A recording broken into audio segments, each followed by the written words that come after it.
যখন কবরে যাইয়া চোখ খুলবেন সেই দিন বুঝতে পারবেন কেমন শানওয়ালা নবীর উম্মত।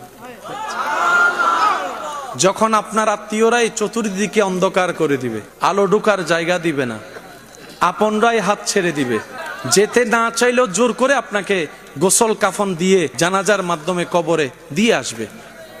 আবার সেই কবর দেওয়ার পরে উপরে মাটির উপরে পানি দেয়, পানি দিয়ে মাটিটা শক্ত করে দেয়, যেন আপনি জিন্দা হলো আর বের হতে না পারেন। আপনরাই করবে, দুশমনরা করবে না। যখন আপনি চোখ খুলে দেখবেন চতুর্দিকে অন্ধকার, ভয় সঞ্চারণ হবে অন্তরে, বুঝতে পারবেন কিছুক্ষণ পরে চলে আসবে প্রশ্নকারী ফেরেশতা। জীবনে যত পরীক্ষার সম্মুখীন হয়েছেন, যত ধরনের মুসিবতের সম্মুখীন হয়েছেন, সবচাইতে বড় মুসিবত, সবচাইতে বড় পরীক্ষার নাম হচ্ছে কবরের পরীক্ষা। আপনাকে বসানো হবে, সওয়াল জবাব শুরু হবে।